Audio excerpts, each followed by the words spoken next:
Bienvenidos y bienvenidas al seminario introductorio Volver a Fanon 100 años después. Vamos a hablar de la unidad 2, las principales ideas y postulados en la obra de Frantz Fanon. Frantz Fanon es presentado como una figura trascendental en el pensamiento decolonial y movimientos de liberación en África, Asia y América. Fue un psiquiatra y filósofo martiniqués cuya obra y compromiso personal en la guerra de Argelia lo convirtió en un pensador radical y revolucionario. Sus principales ideas y aportes se centran en la descolonización integral, que abarca dimensiones políticas, psicológicas, sociales y existenciales. Entre las principales ideas de Frantz Fanon se encuentran el impacto psicológico del colonialismo y el racismo. Fanon argumentó que el colonialismo, el racismo y la dominación generan una profunda alienación en el individuo colonizado, llevándolo a interiorizar los valores y prejuicios del colonizador y a desarrollar un complejo de inferioridad. En su obra Piel Negra, Máscaras Blancas, de 1952, explora cómo el negro intenta adoptar una máscara blanca para ser reconocido en un mundo dominado por lo blanco, lo que implica una autocolonización. Esta alienación se manifiesta incluso en el lenguaje, donde el colonizado busca dominar la lengua del colonizador. Se puede mostrar también este complejo de inferioridad en elementos tan triviales como el uso de alisadores para el cabello o de alguna manera cremas para blanquear la piel, o en el mundo íntimo de los antillanos. Frantz Fanon inclusive contaba que los antillanos en Francia buscaban los servicios de prostitutas blancas en esta idea de blanquear la piel, de ascenso social. Por otro lado, para Fanon, la descolonización se ve como un proceso inherentemente violento. Es posible que por esta radicalización de su pensamiento no sea o no haya sido muy estudiado en países como Francia, donde se lo conoce, pero no como debería conocerse con la fuerza de sus ideas revolucionarias. En Los Condenados de la Tierra, en 1961, Fanon postula que la descolonización es siempre un fenómeno violento, porque el orden colonial se establece y se mantiene a través de la violencia. Para el colonizado, la violencia se convierte entonces en una fuerza liberadora y terapéutica, una necesidad para su desalienación y un reencuentro consigo mismo. Es en este sentido que la revolución es sumamente esencial para la descolonización interna de los pueblos. Otra idea que surge del pensamiento de Frantz Fanon es la creación de un hombre y una mujer nuevos, en un sentido de el surgimiento de un nuevo humanismo, pues Fanon creía en el proceso de descolonización que no solo implicaba una liberación política, sino también la transformación del individuo colonizado, quien a través de la lucha recupera su humanidad y se libera de la deshumanización. Abogaba por la creación de un hombre y mujer nuevos a través de un humanismo que trascienda los modelos europeos, eurocéntricos, y rompiera con esta historia de dominación. Proponía una nueva construcción desde el pueblo y desde los colonizados. Otro elemento importante en el pensamiento de Frantz Fanon es la crítica al marxismo tradicional y la identificación del sujeto revolucionario en el contexto colonial.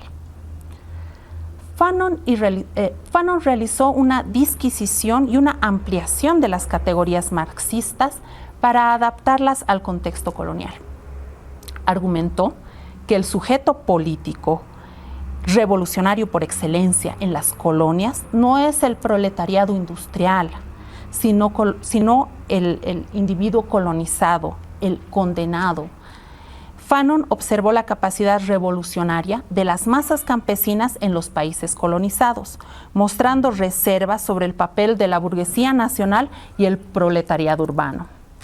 Nos muestra que de alguna manera las sociedades coloniales tenían una composición social un poquito distinta a la europea tradicional, tomada en cuenta desde los postulados de Karl Marx.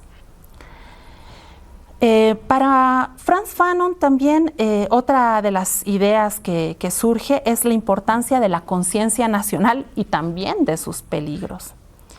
Fanon exploró la cuestión de la identidad cultural y nacional como fundamental para el rechazo de la dominación colonial paneuropea. Sin embargo, advierte sobre las trampas de la conciencia nacional y la posibilidad de que los movimientos nacionalistas adopten formas de dictadura burguesa. Las nuevas naciones surgidas de la revolución y de la independencia de las colonias francesas, británicas, corrían el peligro de reproducir los sistemas coloniales a través de gobiernos oligarcas, burgueses, que además se alienaban muy fácilmente y se ligaban muy fácilmente con estas burguesías, ideologías y formas de dominación que venían de la colonia, ¿no? Es decir, se reproducía una vez más estas ideas de dominación y un neocolonialismo, esta vez interno, a través del surgimiento de los estados-nación, con la reproducción de lo mismo, ¿no? Por otra parte, en Frantz Fanon es muy importante el pensamiento decolonial y poscolonial, ¿no? Fanon es considerado un precursor del pensamiento decolonial y su obra sigue siendo fundamental para comprender las dinámicas de poder, el racismo y las luchas por la emancipación, tanto en el siglo XX como en el siglo XXI.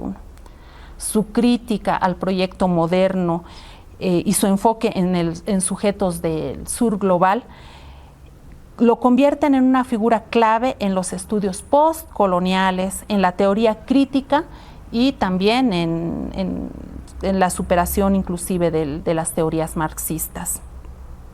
En la actualidad, intelectuales, movimientos revolucionarios de todo el mundo, incluyendo movimientos por los derechos civiles e inclusive históricamente los panteras negras en Estados Unidos, se inspiraron en el pensamiento decolonial y en las ideas de Frantz Fanon en busca de una revolución interna que los libere de este colonialismo internalizado que él llevaba a la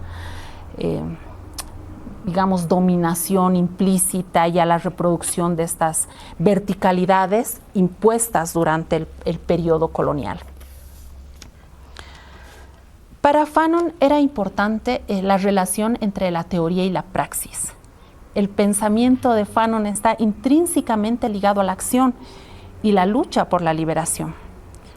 Al ser un intelectual político, militante, comprometido con la emancipación de los pueblos colonizados, participó en la guerra de Argelia y participó en la liberación de los pueblos en África y en todo el mundo, ¿no? Su objetivo para él, el objetivo para él en realidad no era la investigación per se, sino la liberación de los pueblos a través de la investigación, no solamente la investigación para el autoconocimiento, digamos. Otro elemento interesante, y debido a la formación de Frantz Fanon como médico y psiquiatra, fue una crítica a la psiquiatría colonial. Él criticó muchísimo la instrumentalización de la psiquiatría como una herramienta de sometimiento y jerarquización del ser humano en el contexto colonial. Para luchar contra eso, él en su tiempo de trabajo en un hospital en Argelia desarrolla un enfoque un poco distinto de psicoterapia institucional, donde busca la desalienación de los pacientes a través de la integración social y la consideración misma de su contexto social y cultural. Es interesante porque Frantz Fanon va más allá de la psicología de la época que era influenciada por Sigmund Freud. Él propone que los problemas de identidad no se enmarcan solamente en temas identitarios internos psicológicos, sino tienen mucho que ver con algo que él le llama lo ontosocial, o la relación de lo social y cultural y las imposiciones del poder en la construcción misma del individuo.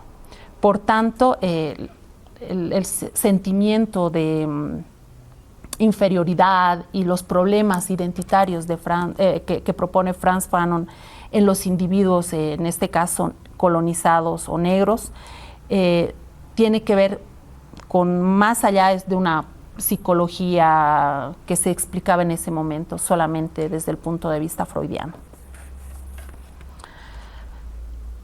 Podemos concluir, o se podría decir, que las ideas de Frantz Fanon tienen una vigencia absoluta en la actualidad. Fue un pensador decolonial antes de que el término sea desarrollado dentro de las ciencias sociales. Su crítica al sistema capitalista y al impacto del racismo en la formación de la identidad de los pueblos colonizados y en su organización ha sido elemental y fundamental para construir sus ideas que buscan la liberación humana integral, más allá de una liberación meramente política o física,